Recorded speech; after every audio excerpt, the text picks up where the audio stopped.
Unmalatam yena tasmai Shri Gurave namaha.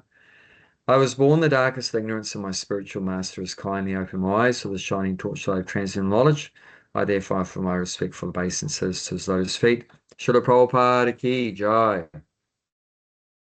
So continuing our reading of Bhagavad Gita from chapter 10, entitled The Opulence of the Absolute, text number 20.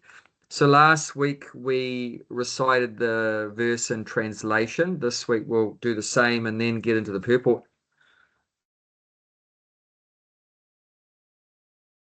Let's put the light on. Text 20. Aham Atma Gurakesha. You can still recite. Yeah.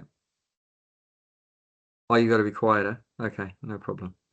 Sarvabhutashaya stita aham marascha madhyam cha bhutanam anta eva cha. Atma Gurakesha. Sarvabhutashaya stita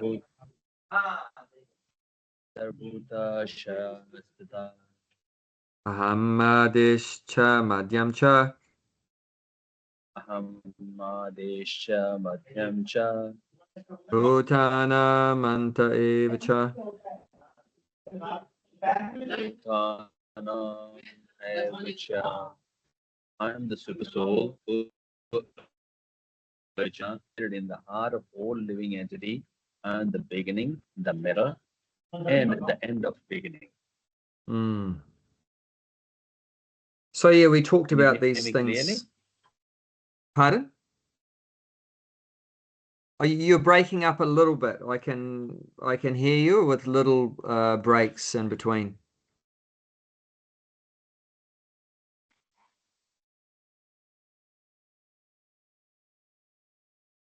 It's not very smooth, but little breaks. But yeah, I can hear you, but a little bit broken. That's okay. Can you hear me? Okay. I Okay, can that's good. hear you, but it's a little bit broken, but it's okay. Yeah. Yeah, that's okay. So yeah, this is a verse is talking about the super soul. And he is, and the Lord is the beginning, the middle, and the end of everything. So yeah, creation, maintenance, and destruction. Like I was saying last week, even, you know, without Krishna, we can't take birth. There can't be any birth without Krishna, no birth. And then even the duration of our lives, we're completely depending on him. And even death, that whole process of death and being transferred to another body, reincarnation, that's also depending on him. Right from the individual, all these different changes are taking place, right up to the universe. Like the whole universe has a beginning point, right? The whole universe has a beginning point when Lord Brahma is created and so forth. And then it lasts for a very long time, the duration of Lord Brahma's life. And then it's completely destroyed. Lord Shiva does his big dance and so forth, and there's fire and rain and so forth, and then it's all destroyed. So right from the tiny ant right up to the whole universe goes through these different phases of have a beginning and a middle and an end. And the Lord is that is the Lord. That is the energy of the Lord. Without the Lord, there's no beginning, middle, and end of everything, which means nothing will exist. So without God, nothing will exist. And we said that last week that if anyone says that we don't need God, they're a complete moron because God is essential for every single thing in our life, you know. And everything is his energy. So water, fire, air, sunlight, you know, all these things, and they're all essential things we need. All the food comes from him. You know, if he's saying the earth is his energy, and then all the food comes from the earth. So without him, there's no earth, and then there's no food like that, the water, the air, everything. So he's so essential for our existence. And naturally, when we're conscious of these things, the necessity and importance of God in our life, then naturally the love will start to flow. Naturally, we should feel grateful that He's providing everything. What can I do for you? You've done everything for me. Now, what can I do for you? And that's when bhakti begins. When that knowledge, when we have that knowledge of how much the Lord is doing for us, how essential He is for the existence of ourself and everyone else, and then naturally we should start to feel that, you know, what service can I do for the Lord, like that. Okay, so let's get into the purport. Do you want to have a go at reading that? Is that going to work?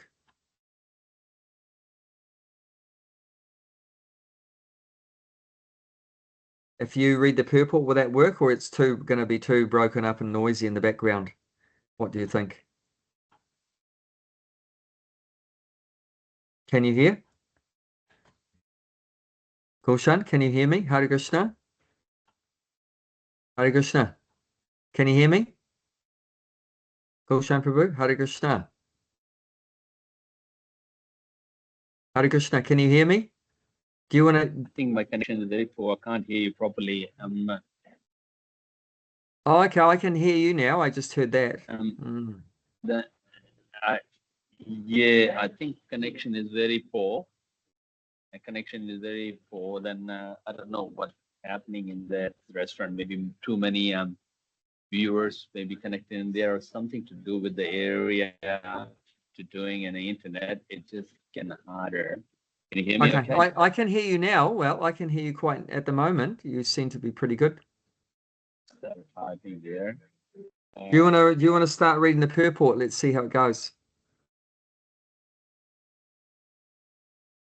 But Do you want to read the purport? Yeah. In this verse, Arjuna is addressed as the Gurukesha, which means that one has conquered the darkness of sleep. For those who are sleeping in the darkness of ignorance, it is not possible to understand how the Supreme Personality of Lord Godhead manifests Himself in various ways in the material and spiritual world. Thus, this address by Krishna to Arjuna is significant because Arjuna is various opulences. Should I continue reading or right here? Sure, yeah, keep reading. Okay, Krishna first informed Arjuna that he is the soul of the entire cosmic manifestation by dint of his primary expansion. Before the material creation, the Supreme Lord, by his plenary expansion, except Purusha incarnation, and from him everything begins. Therefore, he is Atma, the soul of the Mahatattva, the universal element. The total material energy is not the cause of creation. Actually, the Mahavishnu enters into Mahatattva. The total material energy is the soul. When Mahavishnu enters into the manifested universe, he again manifests himself as the soul each and every entity. We have experienced that the personal body of the living entity exists due to presence of spiritual spark. Without the existence of the spiritual spark, the body cannot develop. Similarly, the material manifestation develop unless Super Soul Krishna enters. As stated in the Shubhala Upanishad, the Supreme Personality of Godhead is existing as the Super Soul in all manifested universe. The three Purusha avatars are described Srimad Bhagavatam. There are also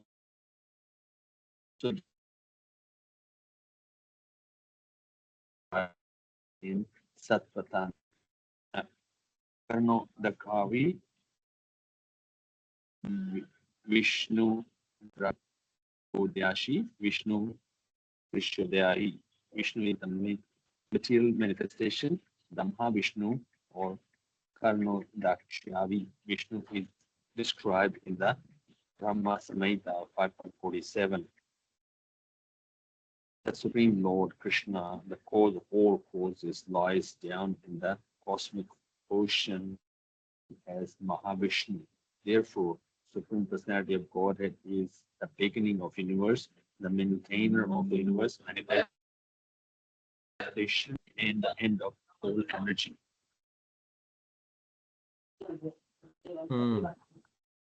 So yeah, we're hearing one name of Arjuna here, Gudakesha. So this is the name of Arjuna. Krishna is addressing Arjuna by that name. And the conqueror of sleep. Isha means master, master or conqueror. So the conqueror, master of sleep. So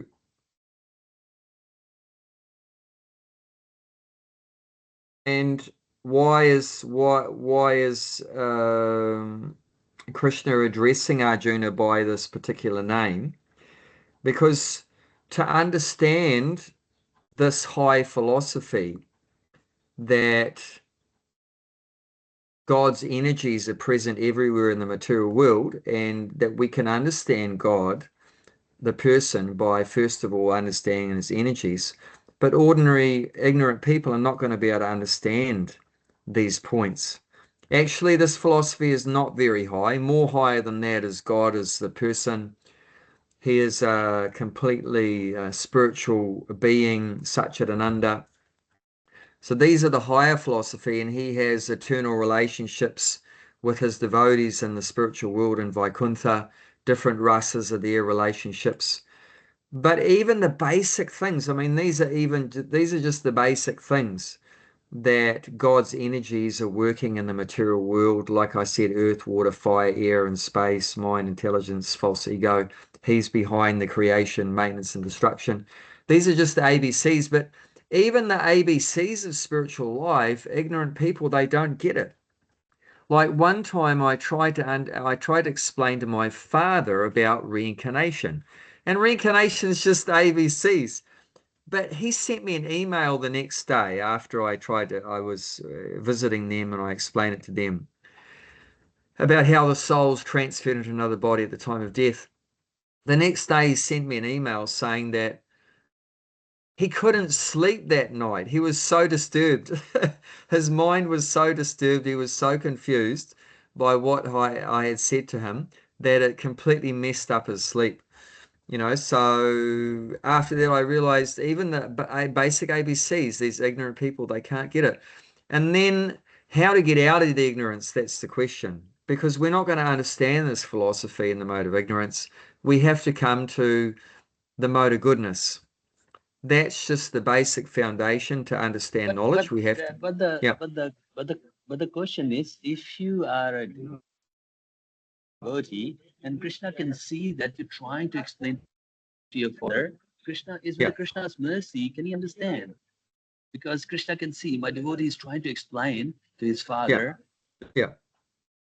And the mercy of Krishna is your father can understand. If I was a very pure devotee, and maybe if I had a really strong desire, that might help. But yeah, maybe my desire wasn't strong enough, and maybe I'm not pure enough of a devotee. But even we see sometimes Prabhupada couldn't get through to people. One time he was talking with this big Russian professor, Kotos,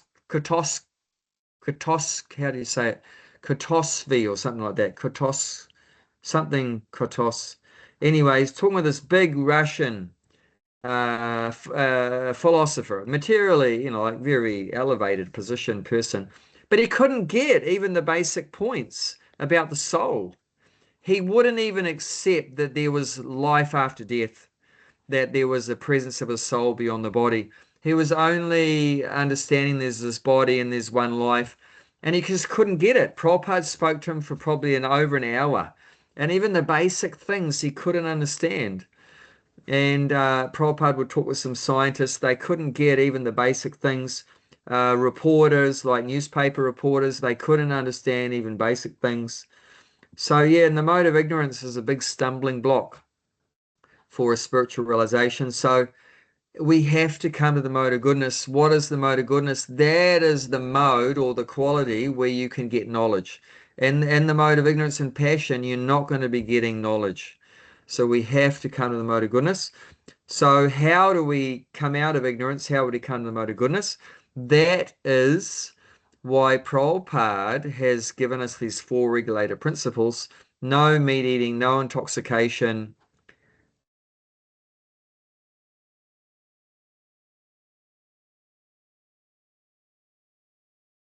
How's it going, Gulshan? All right?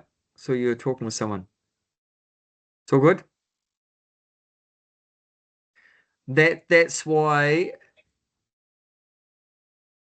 Prabhupada has given us these four regulator principles: no meat eating, intoxication, illicit sex, and gambling, which is bringing us to the mode of goodness. Because as long as we're involved in these sinful activities, that will keep us in the lower modes of ignorance and passion. And then by chanting Hare Krishna, that is even taking us to the spiritual platform, directly connecting us with Krishna. Krishna is going to be very pleased that we're chanting his names, like your favorite verse 10:10. Then when you're engaged in serving with love, then he's going to give you the understanding by which you can come to him. So that's Buddha Yoga. Then he's going to give you the brain, the intelligence. Like you said, is it possible for my dad to understand? But yeah, really, the understanding will come better if he renders some service. If he renders some service. So, in one sense, my parents did some service for Krishna because their son was delivered to Krishna. So they sacrificed their son to Krishna. So that's some service. So they'll get a credit that their son is taken to Krishna consciousness. So some credit will be there. And let's see. But yeah, that is so the four regulated principles. You Huh? took some prasadam there sometime? Yeah, no, they've had Took some prasadam. So prasadam definitely they're getting some mercy. And they read about Krishna consciousness because they were concerned, what has my son got into?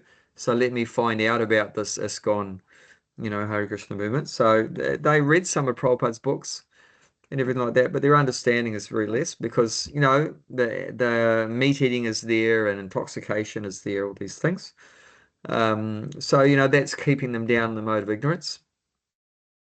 So yeah, these four regulated principles bring us to the mode of goodness, and then chanting Hare Krishna brings us to the pure goodness, the spiritual platform, by which we can understand Krishna. So Arjuna is like that. Arjuna is a pure devotee. He's in the pure goodness, so he can understand Krishna very easily. So that's why this name Gurukesha. He's the conqueror of sleep, conqueror of ignorance, like that. So we also need to be like Arjuna in that we need to get out of the darkness of ignorance. And sleeping is an example of ignorance. Of course, when we're asleep, there's no knowledge. There's no knowledge going, that we're not conscious of any knowledge while we're asleep. So that's one of the symptoms of ignorance, is sleeping. And there's other symptoms mentioned. We can read that actually in the 16th chapter text. I think it's around 21 or something like that. 16th chapter, or maybe it's, yeah, let's have a look anyway. 16. Oh no, it's before that. Which one is that? 16. I'm just trying to remember. Oh no, it's 14th chapter. 14th, around text 8, I think it is. 6, 7, 8, yeah. Yeah, let's read all three.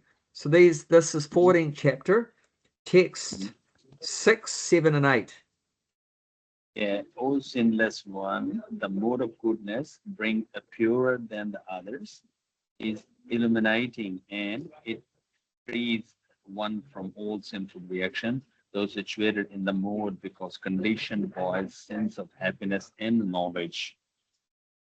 The mode of passion is born of unlimited desire and longings, O son of Kunti, and because this is the embodied living entity, is down to a material fruitive action. Mm. O son of Bharata, know that the mode of darkness born of ignorance is the delusion of all inward living entity. The result of this mode are madness, indulgence, and sleep, which avoid the conditioned door. Mm. So these are the three symptoms. How do we know if someone's in the mode of ignorance? There'll be the first one mentioned is madness. This is called pramada. Pramada means madness. So very crazy. I mean, we see that a lot in the world today. Look at all these wars and everything. People are just mad, just fighting, unnecessarily fighting. Fighting over what? Some stupid oil or something. Usually it's fighting over some, material thing, some material resources or something like that. They're just fighting over some temporary material things and always getting angry and everything like that. So they're completely mad, completely mad. And madness also means can be a result of intoxication. So normally in that mode of ignorance, they'll be getting very intoxicated and they become very mad and crazy like that in that intoxicated state. But even if they're not physically taking any drug or intoxication, but they're still mad because they're accepting that they're the material body. This is the root cause of madness when we think we're the material body. And because of that false identification that we are the material body, I'm a Kiwi, an Aussie, an Indian, a man, a woman, I'm a Christian, a Hindu, a Muslim, because of these material designations based on ignorance, it makes us crazy. And then we fight with people with other designations. Oh, I'm a Kiwi, I don't like Aussies, or I'm black, I don't like white people. I'm a Hindu, I don't like Muslims, and so forth, and back and forth like that. So this is all creating so much madness, is this bodily identification. And on top of that, if you have bodily identification and then you take some drugs, intoxication, that makes us even more mad like that. And then indolence. What's indolence? Indolence means laziness. Means laziness. This is another symptom. Someone is in the mode of ignorance. Tend to be very lazy. So just lying around, daydreaming, not doing many activities,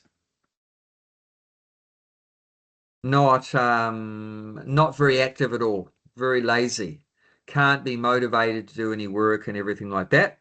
So this laziness, that's a sign of mode ignorance.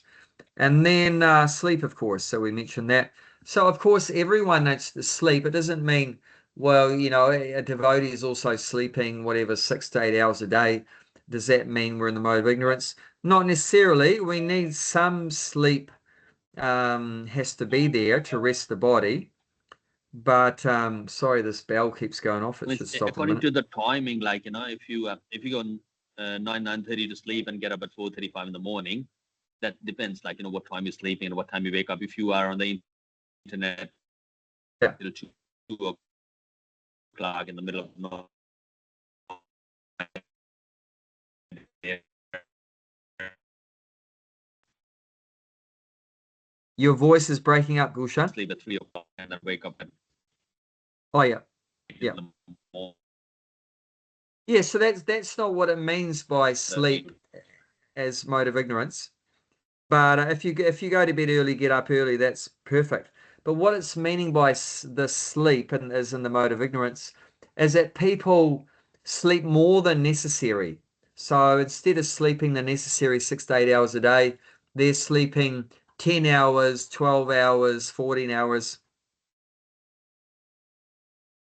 So yeah, instead of sleeping the necessary 6 to 8, they're sleeping 10 hours, 12 hours, 14 hours, 16 hours, just unlimitedly sleeping like a bear is sleeping for 6 months.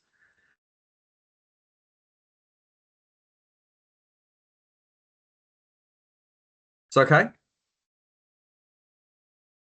Yeah, so if you're sleeping more than necessary, that's what's being called here as the mode of ignorance, sleep. sleeping 10, 12, 14, 16 hours like that, unnecessary. Sleeping in the daytime, sleeping in the night, sleeping in the day, going to bed at midnight and getting up at midday the next day. The whole program is complete chaos, and no regulation. Someone's sleeping regulated. You go to bed at 9 o'clock, get up at 4 o'clock or whatever. Then every day, going to bed the same time, get up the same time, wake up in the Brahma Muhurta early hours like that. Then that's not regarded as a mode of ignorance. The right amount of sleep is essential. Actually, it's said that our intelligence, buddhi, can't function properly without the proper sleep. And we all know that if you don't get enough sleep, you can't think properly. You're not going to be able to think properly. You start to make wrong decisions like that. You're not able to clearly come to a proper decision like that. So the right amount of sleep, that's not the mode of ignorance, but too much sleep, that's the mode of ignorance like that. And definitely if one takes intoxication, all these drugs and everything, then definitely the tendency is that will also cause one to sleep more like that. People get drunk and then they have a hangover and they sleep the whole day to recover from that. And so all these different things, they're all connected. And being intoxicated and lazy and sleeping, they're all working together. And like it's mentioned here, they bind these things, they bind the soul to the material world. And because of that, you're in the ignorance, so you take birth in the lower species in the next life. There's very ignorant species like that. But let's look at these other mode of passion and mode of goodness in the previous verses. So in text 7 is the mode of passion.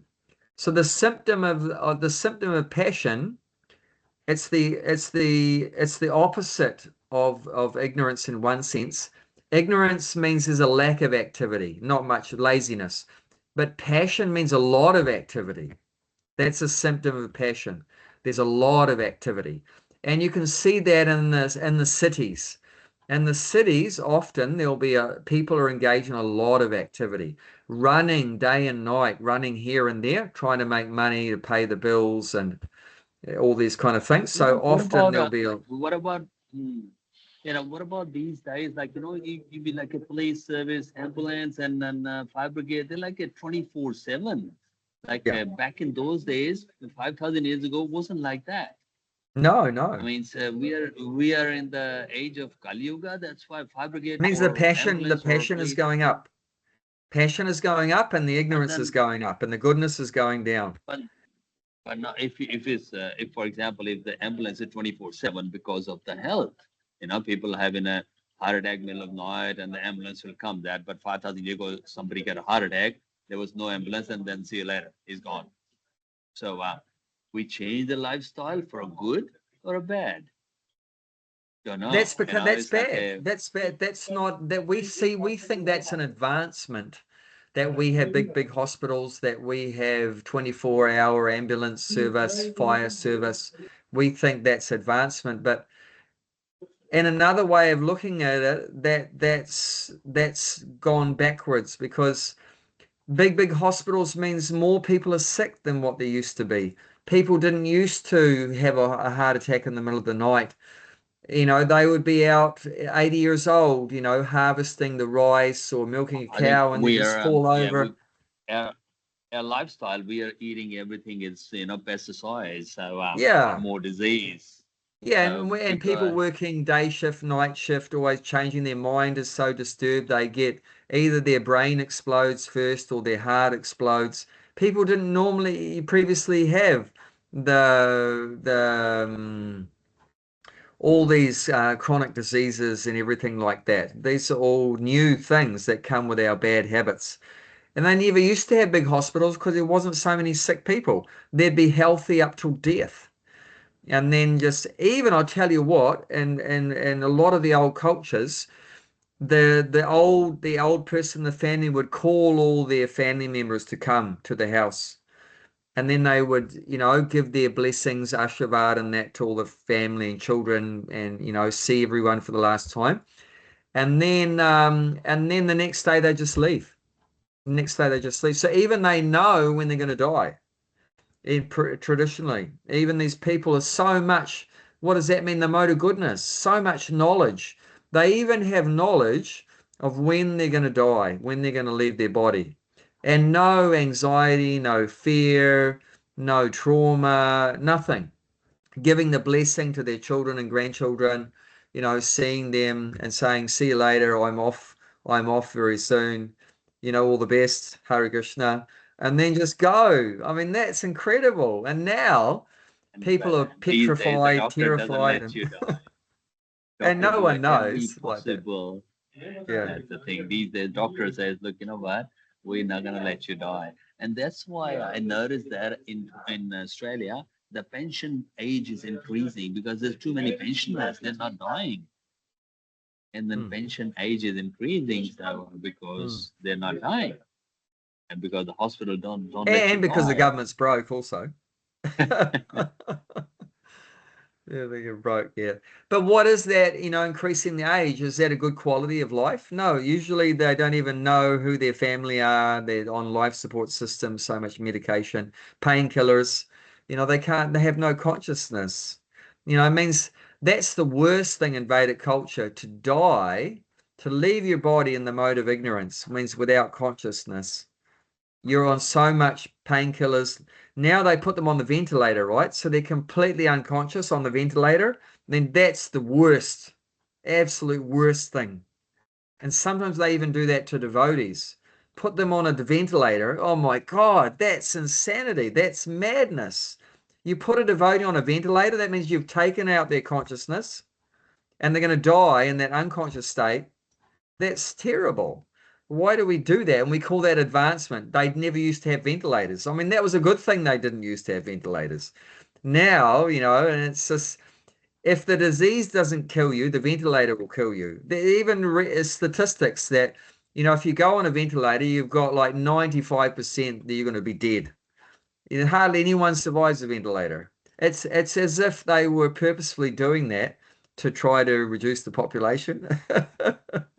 Oh no, maybe just increase the bill.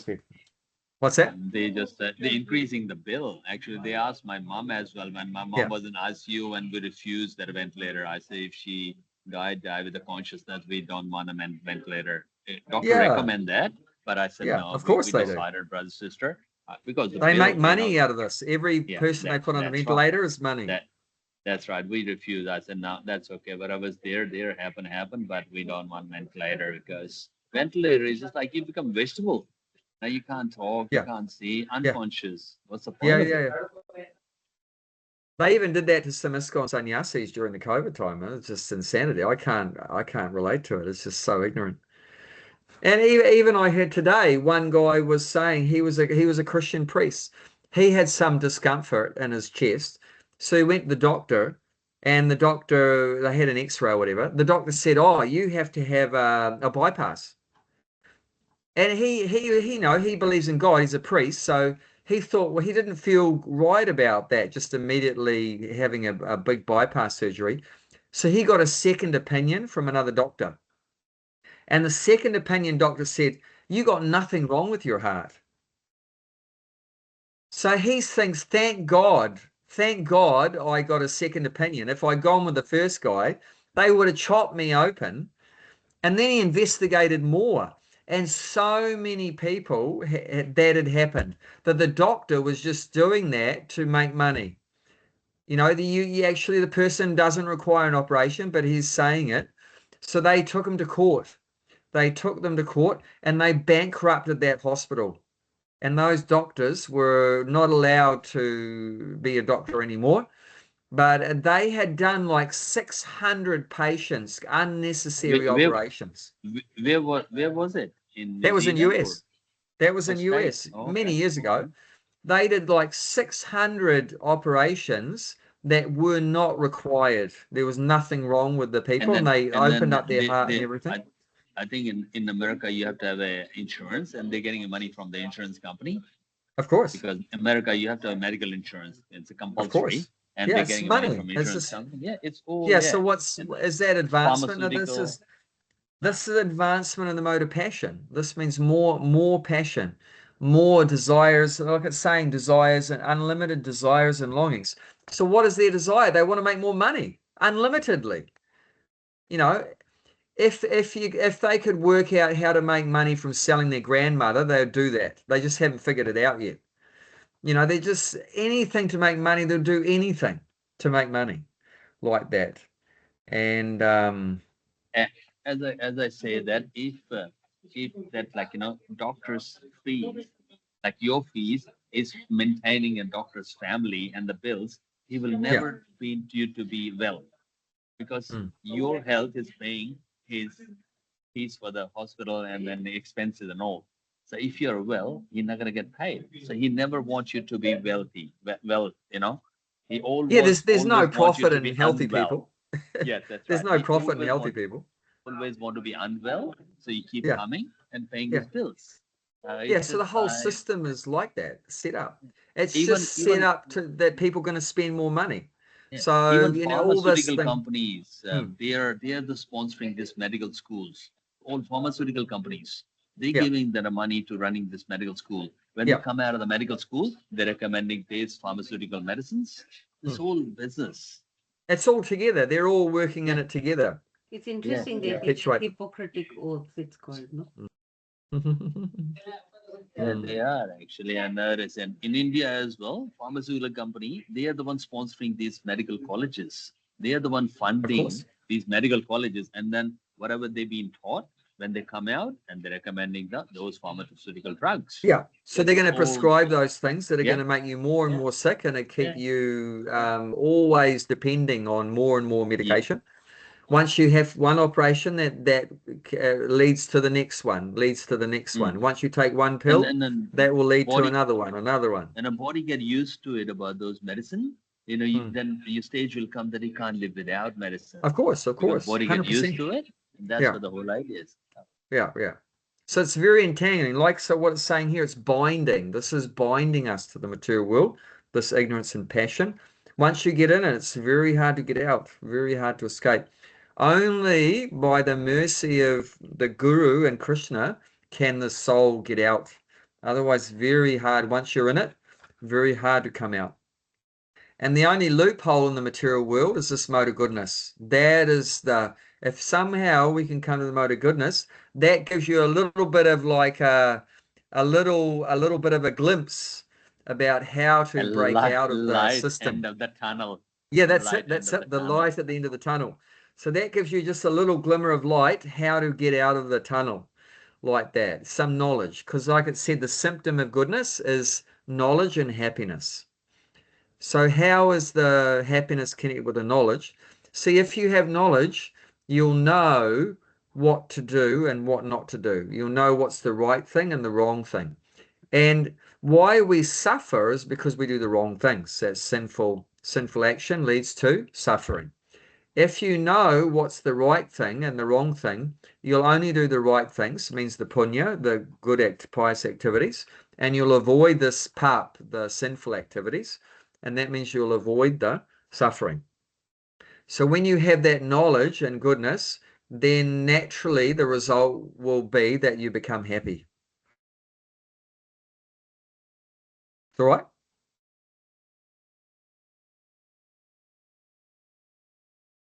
All good? I can't hear you. Can't hear. I was checking the internet. Is that all good? Can you hear me okay? And I can It hear seems better things. now. All right. It seems better. I was just Seems a lot checking better. that. Okay. No worries. Yeah, All it good. seems better. Okay. That's good. Yeah, so the result of having that knowledge, you'll do the right pious activities, avoid the sinful ones, and you're going to become happier, definitely. 100%. The reason why we suffer is because of sinful activities. So as soon as we stop the sinful activities, then slowly, definitely you're going to become happier. And we've all experienced that. Yourself, deeper ourselves like that, all these devotees, Bhakti Mala, like that. Even though we still have troubles, everyone has difficulties. No, Jayanti's just come back from the physio. She's got some backache and so forth. So there's always some obstacles there. But still, with that Krishna consciousness and the mode of goodness, then you become more happier, more peaceful, and you can tolerate the problems more easier. So definitely mode of goodness is the way to go, and try to avoid ignorance and passion. And yeah, ignorance and passion are very destructive and real stumbling blocks for the spiritual life. So like I said, that's why Prabhupada gave us this four regulated principles. So that brings us to the mode of goodness. And then on top of that, you chant Hare Krishna, render some service, and then Krishna's going to, you know, give you some mercy, enlighten you in your heart, and everything like that. So the next point, and this is, you know, a little bit complicated, the next stuff is talking about the creation because of the universe. So remember, it says here, I'm the beginning, and back to our verse for today, 10:20. So this Yes, says I'm the middle and I'm the end. yeah. So the verse is saying, I'm the beginning. So Prabhupada's talking about the creation of the universe in this purport, how the universe is created. And yeah, without Krishna, there's no creation, like he's saying here in the purport.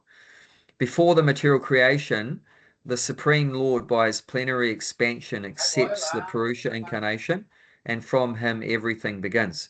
So everything begins from the Purusha. So who is the Purusha? A bit further on, Prabhupada got the word here, Mahavishnu, and another word is down the bottom, Karanadakashaya Vishnu is the same thing. So two names, Karanadakashaya Vishnu. What's the Mahatattva? Yeah, I'll explain that. Yeah, I'll explain that. So the first Purusha, there's three Purushas, and these are called the Purusha avatars. So the first one is Karanadakashaya Vishnu, also known as Mahavishnu. Why that name? Because that Vishnu lies on an ocean called the Karana Ocean. Karana Ocean. So Karanadakashaya means one who lies. He lies down on the Karana Ocean. Karana is a Sanskrit word for causal. So that's the causal ocean. So from that ocean, that is the cause of the material world. The material world comes from that causal ocean, Karana Ocean. And this Vishnu, he's a gigantic Vishnu. He's lying on that Karana Ocean, on a gigantic bed of Anantasesha. Anantasesha is a big snake serpent who is an expansion of Balaram. So Balaram expands into this serpent bed. So very nice. Why does the Lord enjoy to lie down on a big snake? Because a snake is very cool. They're cold-blooded, so they're very cool. It's a nice cool bed. And the snake's skin is very smooth. So very smooth and very cool. So it's actually very comfortable. Of course, we're not going to do that because the snake might bite us. But apart from that, you know, they're very, and of course, an Anantasesha is not going to bite the Lord because he's a devotee of the Lord like that. So he's giving a nice bed to the Lord. But this Mahavishnu, the other name, Maha means great. So the great Vishnu is so big that the universes come out of the pores of his skin. When Vishnu breathes out, the universes come out of his skin pores, and when he breathes in, the universes come into his body. So that's how long the universe lasts for, between his breathing in and breathing out. That's the duration of life. And in our years, how long that is 311 trillion years, plus so many billions, so many millions, so many thousands, so many hundred, but 311 trillion plus more years. That is the life of Lord Brahma. And the length of the universe. Air life, in between, air life is what, 80 if you're lucky. Just a flick of a moment. That's it. Just a flash in the pan. So yeah, that's his breathing in and out. I call him a draw a line on the water. When you draw the line on the water, immediately the water comes together. You can't see that. That's pretty much it. Draw the line on the water. Yes. Yeah. It's momentary. Yeah. So when he breathes, so when he breathes out, that's the material elements are created. So the material elements come out, and that is the Mahatattva. So the Mahatattva means all the elements are required for a material creation. So that means, what is that? There's 24. Earth, water, fire, air, space. 5 gross. Mind, intelligence, false ego. 3 subtle. Then you have the 5 knowledge acquiring senses. That's called the Gyanendriya. That means your eyes, your nose, your tongue, your ears, and your skin. That we're getting knowledge through these 5. And then you've got your Karmendriya, your active senses. That means your mouth is working senses, mouth, arms, legs, genitals, and your anus. So these are the 5 working senses. So how many have we got so far? That's 18. And then you've got the 5 sense objects. So the object of the eyes is form. The object of the ears is sound. The object of the tongue is taste. The object of the touch is, the object that's being touched. And then the object of the nose is smell, fragrance, like that. So in that way, you've got 23. And then you've got the whole pool of those things before they get differentiated. I think it's called pradana or the Mahatattva. So altogether you've got 24, and then the soul is 25. So you've got the Lord creates Total all 25. these. Yeah, the Lord 25 total. creates the 24. The 24 is there, but still nothing happens with the 24. Because until the soul goes in there, nothing happens. It's just matter. Yeah. So then it said, soul is the mind. Mahavishnu, he glances over that Mahatattva. So he glances over that. He impregnates, just like a man, he impregnates the woman, where he puts the soul through his semen. He impregnates the wife, and then the child takes birth after some period of time. So like that, Mahavishnu, he's impregnating the female Prakriti, this material energy, as impregnated, but not through his genitals, but through his eyes. So just by Mere looking glands. over the material energy, what's that? Mere glands. Mere glance. Yeah, just by his glance. So he doesn't even need to come into the material world. He just looks over the material energy and injects or impregnates all the souls. And then things start to happen. Lord Brahma is created and so many things happen like that. And then there's the second. So he injects the souls in. Then he himself enters into each universe. So remember, there's unlimited universes. It said each universe is like one mustard seed in a bag of mustard seeds. So, like I said, they're all coming out of his skin pores, all these universes. So there's unlimited universes. And then he glances over them. And then he enters into each particular universe in the form of Garbhodakashai Vishnu. So you imagine each universe is like a gigantic football. And you fill up that football half full with water. So the bottom half is water, the top half is space. He is lying on the top of that water. And once again, lying on an antasasha, a serpent bed. And he's got also big form, Garbhodakashai Vishnu. That ocean is called the Garbha Ocean. Therefore, his name is Garbhodakashai Vishnu, one who lies down on the Garbha Ocean. Then you'll recognize this. From his nabha, his navel, comes Lord Brahma on a lotus. One lotus flower comes from his navel, and then Lord Brahma appears from that lotus flower.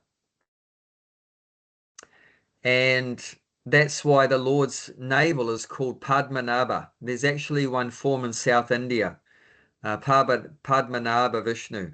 So his navel is like a Padma. Padma means lotus. So that lotus, the lotus flower, comes from his navel, and then Brahma is born. So then the first being that appears in the universe, that's Lord Brahma, came from the navel of that Vishnu. And then Brahma creates different species. But then there's another final Purusha avatar, the third one, called Saradakashai Vishnu. So there is one planet in every universe, one planet which has an ocean of milk. So you know, right, one of our favorite sweets is called kheer. So kheer is like sweet rice, condensed milk. So this planet has an ocean of kheer, of milk. And the Vishnu that lives in the middle of that ocean of milk, there's an island. In the middle of that ocean of, like, we have a salty ocean. On this earth we have salty water, but in other planets they have different kind of oceans, like this milk ocean. Another one has an ocean of juice.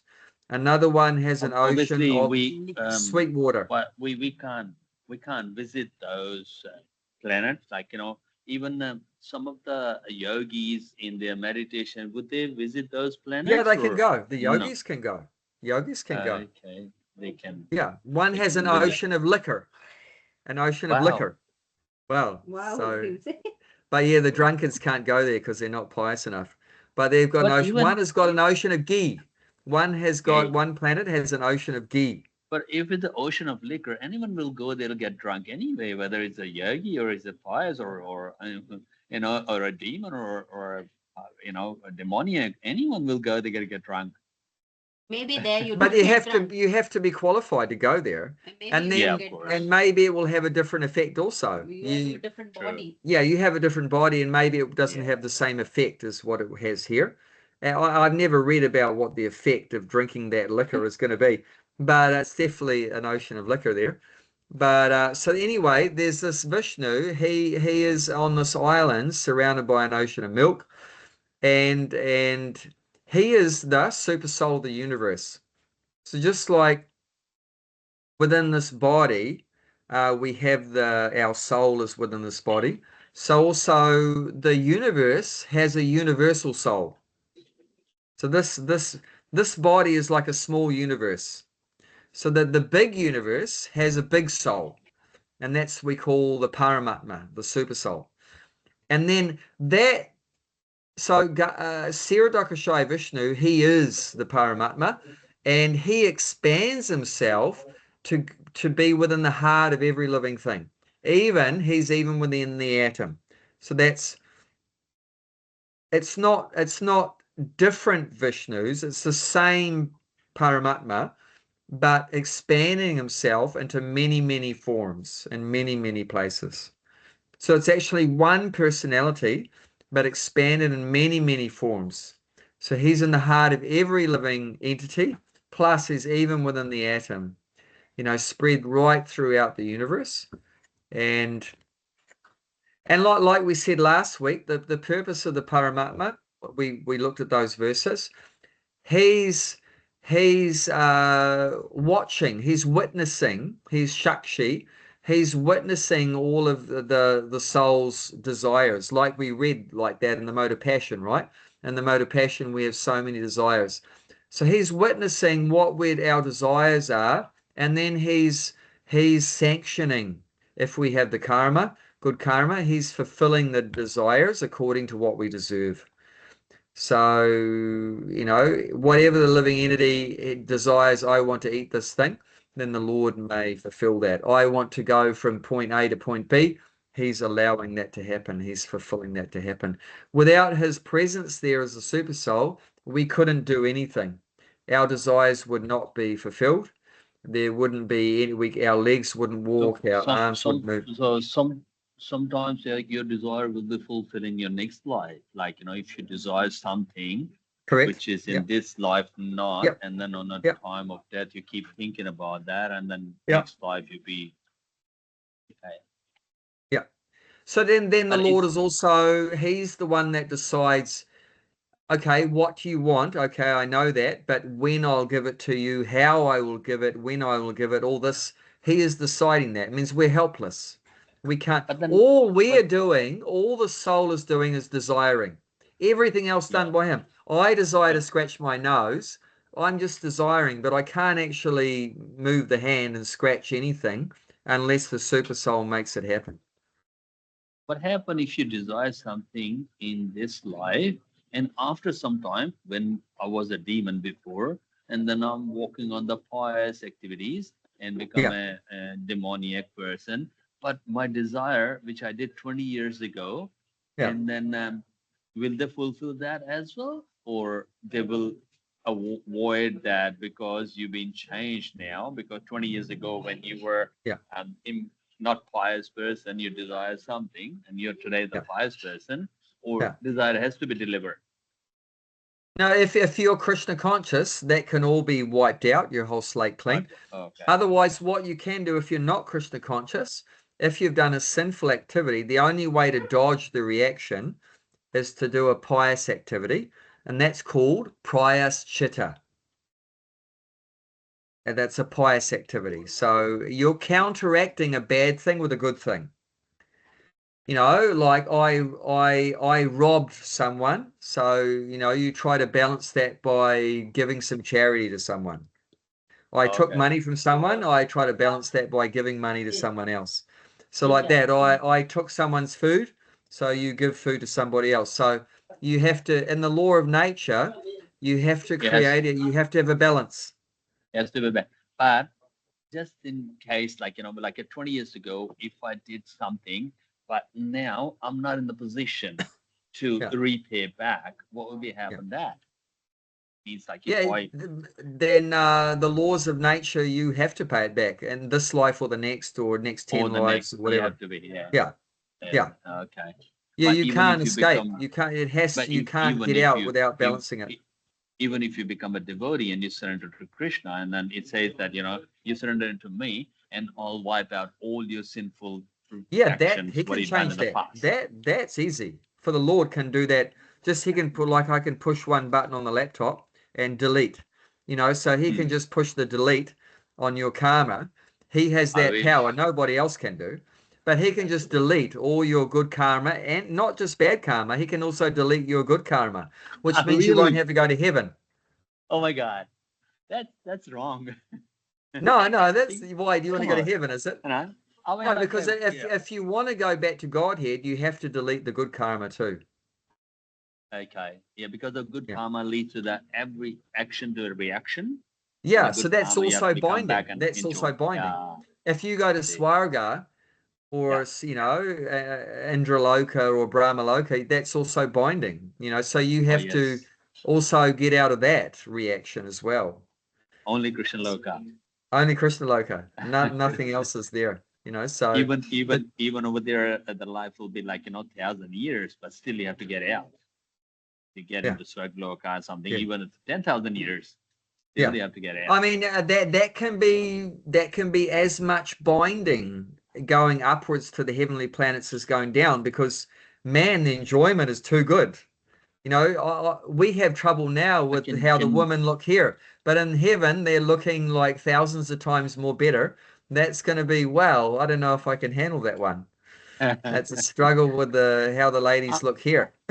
I'm I'm sure that if those who are in there, God give the potency to handle that. I guess, like, because we got 80 years of life here, and are handling things that are very minimum. But those are on the different lokas, got a different lives, and then life expectancy is higher. And then back in those days, people like back in Satya Yuga, they were lived at 2,000, 5,000, 10,000 years. Their expectancy of the life is different. Now you can't live 10,000 years because your brain is I not know. that strong. Yeah. Yeah. Yeah, but 10,000 years of full-on enjoyment, that's very entangling. That's very entangling. I mean, you might say, well, but maybe they're better there at controlling the senses or whatever. But it doesn't look like it because we have many examples in the Srimad Bhagavatam of even highly enlightened demigods getting completely sucked in by lust and so forth. Even Indra himself. One time Indra, he went after a sage's wife Oh, with really? sex desire. And the sage cursed him that your body will be covered by genitals because that's what you desire. Yeah. So I'll cover your whole body with genitals. Yeah. Indra was so embarrassed, he fell down at the feet of the sage and said, "Please, can you reduce your curse?" So the sage said, "Okay, I'll make it eyes." So since then, his body is covered by eyes. No, So if you see any picture of a person that's his body is covered with eyes from head to foot, that's Indra. And that's a result of him getting too attracted to women. So even the great demigods have great difficulty to control themselves. And we know great sage like Vishvamitra, he got attracted by Menaka, even though he was highly but like self-controlled even yogi. demigods are happening like that, then who am I? I'm nothing compared to I demigods. know. Huh? So our only hope is to Krishna. take shelter of Krishna.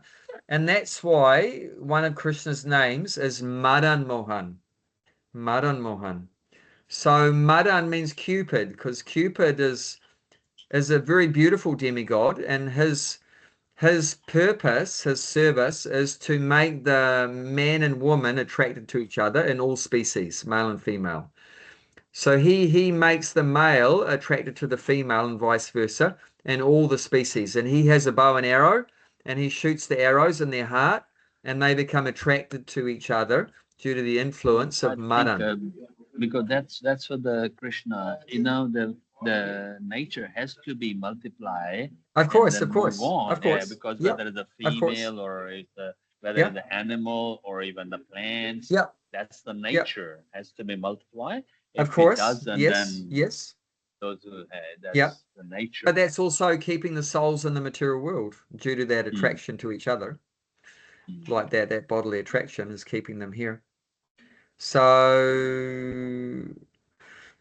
Krishna's name is Madan Mohan. So Mohan means bewildering. So Cupid is bewildering everyone.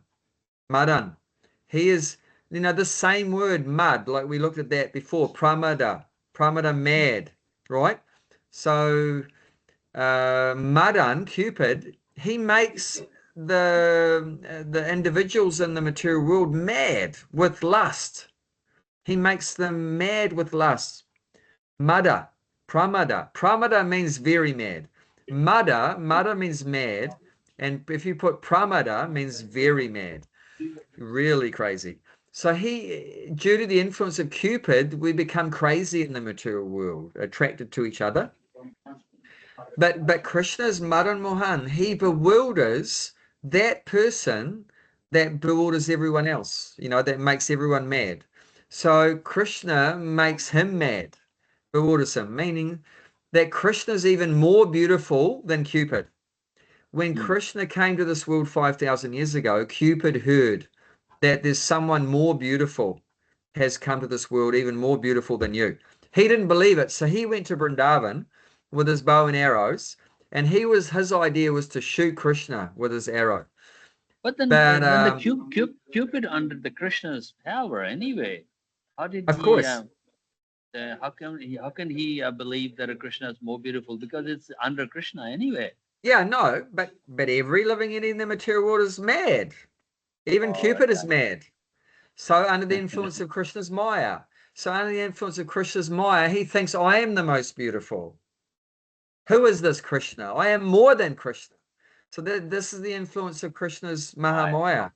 He makes everyone think they're God. I'm like the God, the best, the most beautiful. If we're not beautiful, we think we're the most knowledgeable. If we're not the most knowledgeable, we think I'm the most wealthy. If I'm not the most wealthy, I'm the most strongest. So we have to be the most of something, So everyone's crazy, intoxicated. Lusty desire can be anything.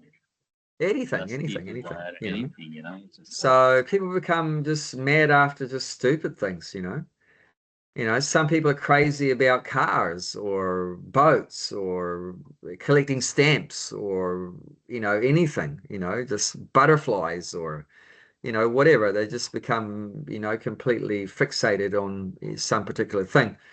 and completely mad. So anyway, he went there with his bow and arrow, and Krishna's always surrounded by wonderful devotees that have so much intense love for him. That's one of Krishna's 64 transcendental qualities, which is called Atulya Madhura Prema Mandita Priya Mandalam. That he's always surrounded by devotees that have so much super duper love for him. And so Cupid couldn't see Krishna because all the devotees are around him. And Krishna knew that Cupid was waiting to shoot him. So Krishna arranged that all these gopis, Krishna arranged the gopis just for a moment, just parted. And then he just caught a little glimpse of Krishna. And he was ready with his bow and arrow. But as soon as he saw Krishna, just for a second, he fell unconscious. Because Krishna is so, just that, like we're talking about Rupa, that's one of the 24 elements, Rupa, 23 elements. Rupa, form for the eyes. The object for the eyes is Rupa, form. So when he saw Krishna's beautiful Rupa, his eyes just were overloaded. That went into his eyes, into his brain, into his mind, and his mind just blew up. His mind just exploded, overload. There was an overload, just shut down. It was just too beautiful, the Rupa. And that's why we say Sham Sundar. So beautiful. Sundar. Sundar means very beautiful. Sham, beautiful. Krishna, like that. So that's how Krishna is known as Madan Mohan. He conquers Cupid, and Cupid conquers everyone else. So that's the secret, how to escape Cupid. We have to take shelter of Madan Mohan. Then Madan Mohan will protect us from Madan. You need to go higher up. If you're having a problem lower down, you have to go higher up. If you have a problem from the deputy minister, then you find the solution with the prime minister. Prime Minister. So if you have a lower problem, you have to look for a higher solution. So you can't find a solution for our material problems from inside the material world. You have to go above the material world to solve the problems of the material world. See, now society is trying to solve the problems of the material world, like crime, like disease, old age, death, all the financial blah, blah, blah, politics, everything. We're trying to solve our problems from within the world, but it's never going to work. It's just going to make more problems. We're just making it more worse. Every time you try to fix the problem with a similar kind of solution on the same level, it's not going to work. The solution you have to bring from a higher platform. You have to bring that from a higher platform like that. So it's the solution to material problems is a spiritual solution. You have to get a spiritual solution to our material problems. Like, maybe they're looking for a temporary solution, like a band-aid solution. They don't go to the root cause. And the root cause is that you have to Krishna, you have to go there. Band-aid solution, yes, they will do shortcuts. And there's no such thing as shortcuts in the life. You have to go to the root cause. Root is Krishna. And when you board the plane, you have to go to the root. Yeah, it's the only way. Yeah. Otherwise, you can clean the leaf or pruning there or things like that. But it's like ultimate solution. You have to go to the root. and then automatically our lust problem will be solved, the greed problem will be solved, the anger problem will be solved, the pride problem will be solved, the envy problem will be solved, the ignorant problem will be solved, all the madness problem will be solved, the laziness problem will be solved. Every problem, one-stop shop. This is like the best. This is a spiritual mall. You go there, and everything you desire, you can get from there at one place. It's like a one-stop shop. One-stop shop. One Gloria jeans will be in there. Everything will be inside there. Yeah, everything will be there. Like that's the thing. Yeah, it's ultimately just surrender to Krishna. Everything will be in take place. Like even if you're lusty desire, I noticed that one of the friends, he's married but he's got a lusty desire. He look at the other woman. I said only one way, bhakti. Bhakti is the one will control everything. Even if you eat too much, even like I love gulab jamun. If I do bhakti, it'll be under control.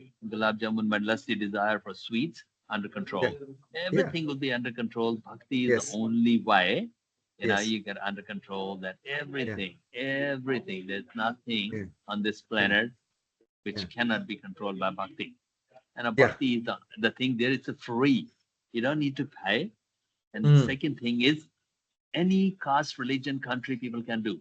There's no such thing qualification like you have to be born in a royal family then in order to do bhakti. Anyone can do. Yeah. A rickshaw Yeah. driver can do bhakti. Yeah. And then there's no Yeah. such thing like Yeah. even the poorest people can do bhakti.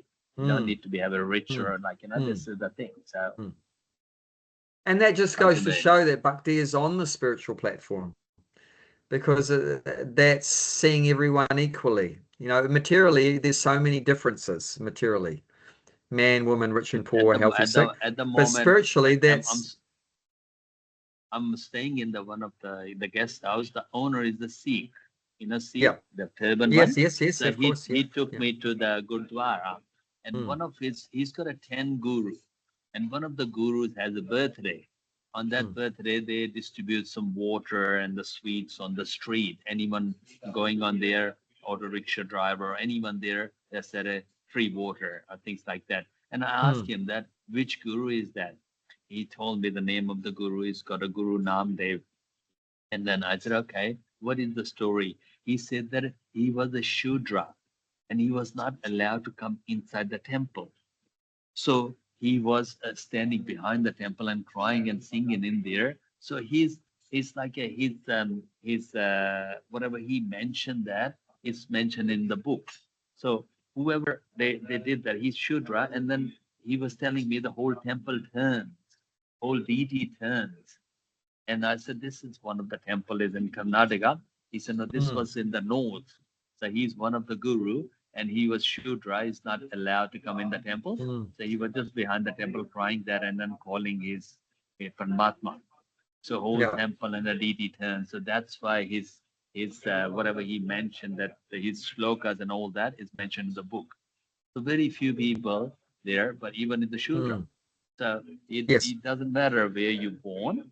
And then the thing is like, if mercy of the, if the Kripa Sindhu, if the Lord's mercy, and you be like, flying, ladder flying like, sky high, no one can stop you there. No one, no one. Yes, yes. Yeah. His mercy will only come when you complete surrender, It's not like that, I want a beautiful wife and a beautiful house and a good business and a decent children and your mercy.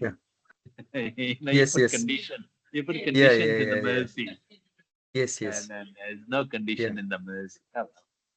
Yes. So one of the guru, there are 10 gurus, and the 10th guru, he said that this book is called a Guru Granth Sahib, and that's what they are carrying all the way on the head there to be believing in their strong belief. So I just go to that because he goes, twice a week, and then he takes me there as well.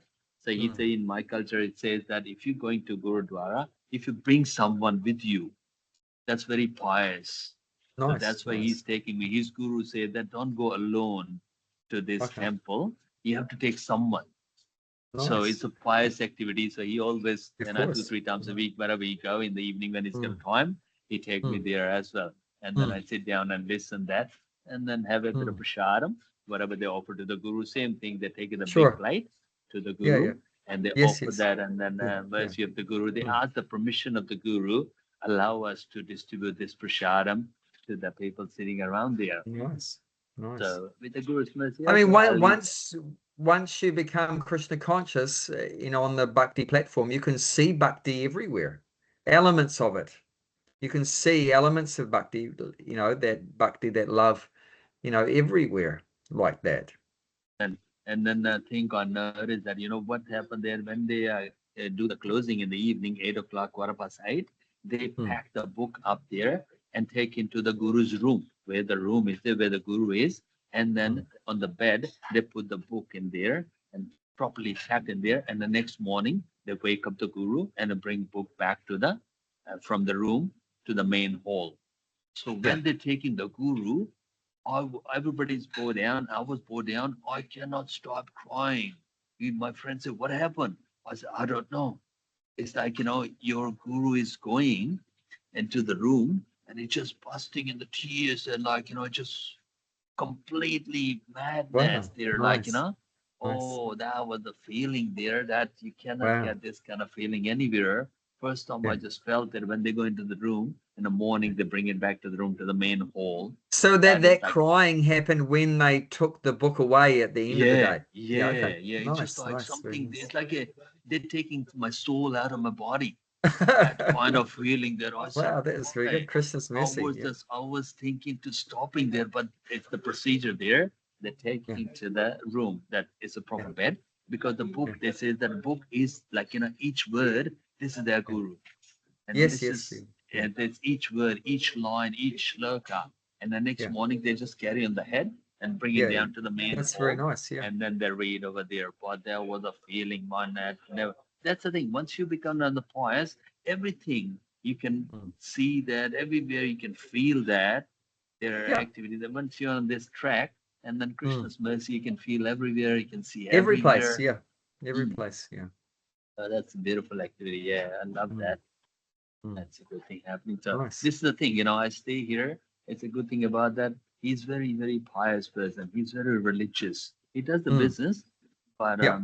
that religious is just in his nerves, in his veins, Yes. and all Yes. the time he's just talking. But of course, he's a money hungry.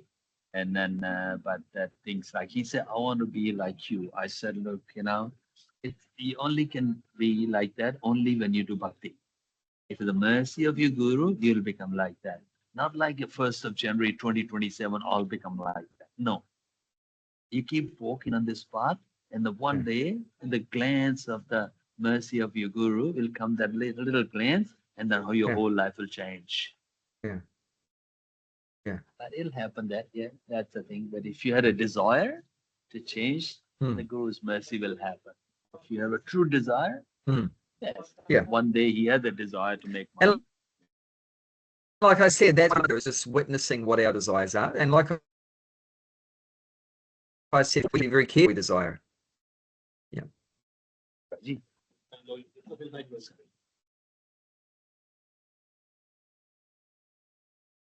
think he has to go or something. What? Because my battery is out of the, actually. It's anyway, time's up anyway. Yeah. Oh, okay. Because my battery is going down, so I just want to see our time's up closer. anyway. So that's Okay. the time anyway. So anyway, it was great getting together, worries. and lovely to Thank hear you. your story about your experience Thank you. and the temple. Thank you That's so very much. nice. So Krishna's I think we Kripa. will connect to the Zoom. Okay, now it's okay with the Zoom. Actually, we don't need to go to the WhatsApp call. Yeah, good. Perfect. That's great. Yeah. Okay. Yeah, you Hare have a great Krishna. week, and we'll catch Thank up with you again. Thank you. Hare Okay, Krishna. Hare Krishna.